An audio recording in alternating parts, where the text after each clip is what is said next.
final project for Harvard Extension Big Data Analytics course for Spring 2022.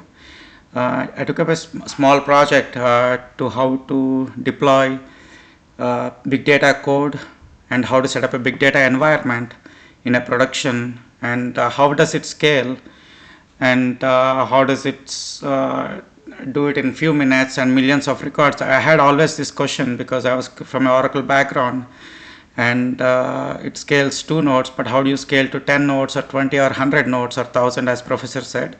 And I want to really see that. That's the reason I took up this particular project, small project.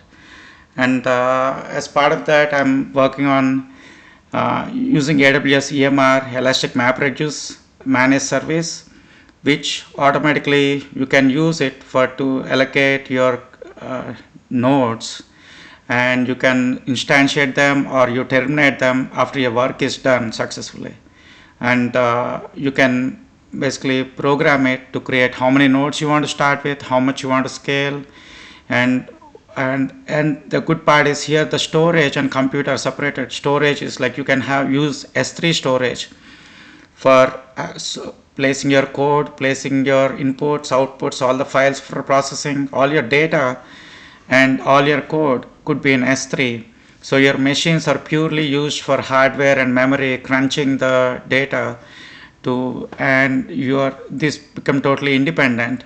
And that way earlier you are using the machines for using EBS volume and all that, you are become independent of it. And Amazon provides EMR as a managed service for big data analytical projects, and where you bring up these machines for when you need some compute instances to process your data, and you can set up your ETL transformations.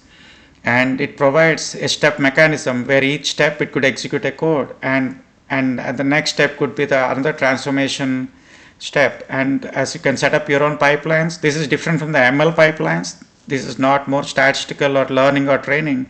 This is more about how you want to transform data from one step to the other step, and how you can achieve your analytical data analysis.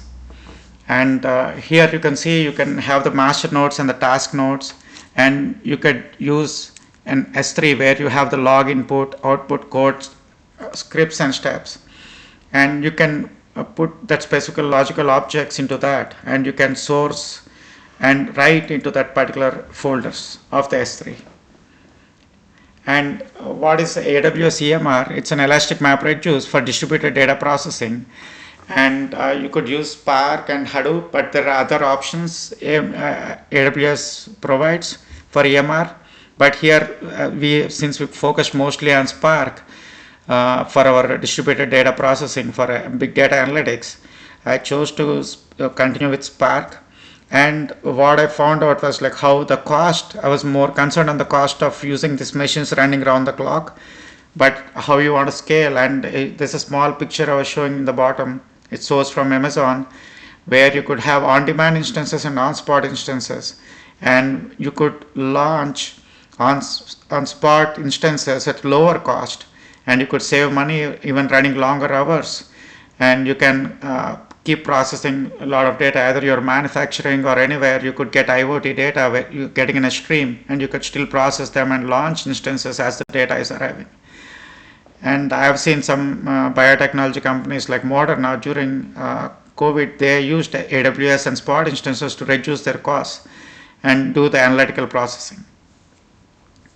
And coming to that, and this is on the right side is how the EMR user interface looks like, how you can create a cluster.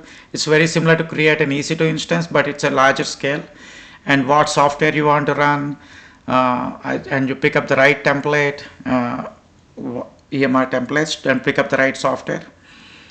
And the part of the actual problem is like I'm taking data of Parquet data of Amazon book reviews, which is hosted in Amazon S3 buckets and by Amazon itself.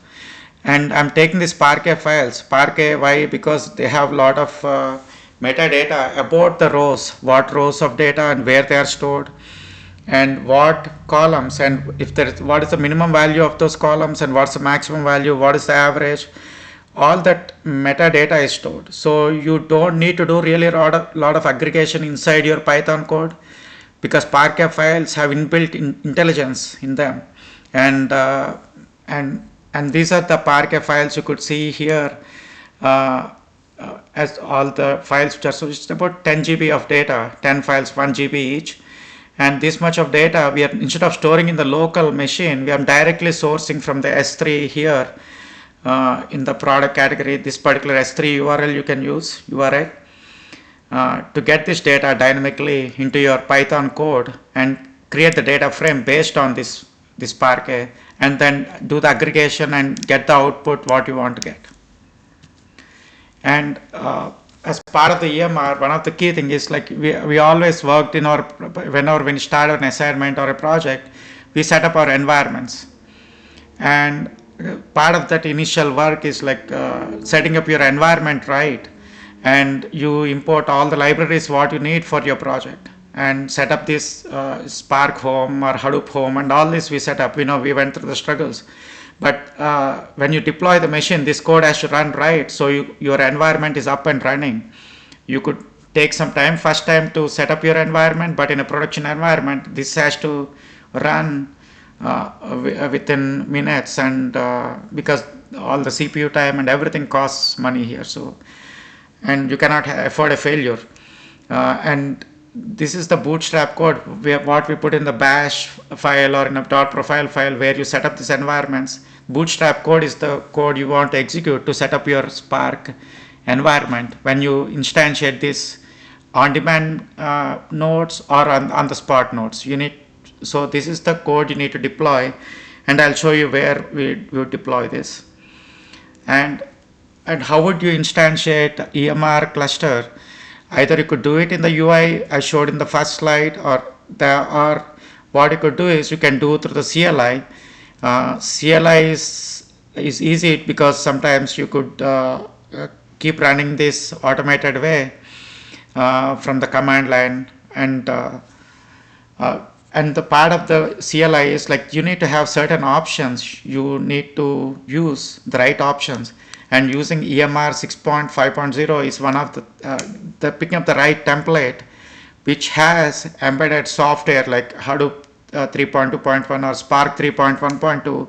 So if you pick up EMR 5.3, you could get a lower version of it. So you need to make sure your bootstrap code works with your EMR code exactly, and where your logs are stored, the S3, you give the URI and the storage, the bucket, and the folder where you're going to store the logs, and where your bootstrap code is residing, and you pick up the bootstrap, the folder, and the bootstrap action.sh, and what kind of code you want to execute and what step. So you can define the step, and you can mention in where the code is located, and you can use source the code.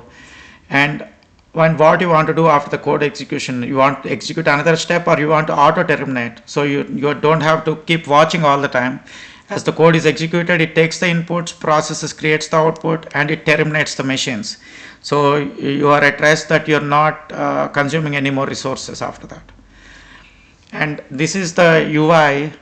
When you instantiate from CLI, you could see multiple stages. When you come to the EMR cluster, you could see it is starting, and after a few minutes, you could have 2 minutes, you could see it's bootstrapping. That means it's running initializing the environment, importing all the libraries, setting up all your environment to execute your Python code or your PySpark code. And after this, you could go into the next slide, and you could see that now it is actually running the steps. And you could see it in the steps tab. You go there, you will see the steps and what code it is running. And you can have many steps, 1 to many. And each step could be one of the transformation layers of your big data. And you could see the bootstrap actions and monitoring. You could see the logs, how the activity is happening, what code is running. You can go to the logs and see the containers and open up and look at the logs. And go into the next slide. And where are the code stored? Like, you upload the scripts into, sorry, let's stop.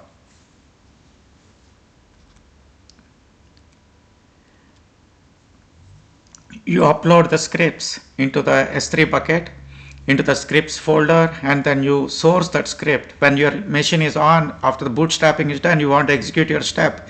Your step 1 could be the file 1, step 2 could be the second file, and third step could be the third file. So you deploy your code and call that particular PySpark code inside your step to perform certain transformation work.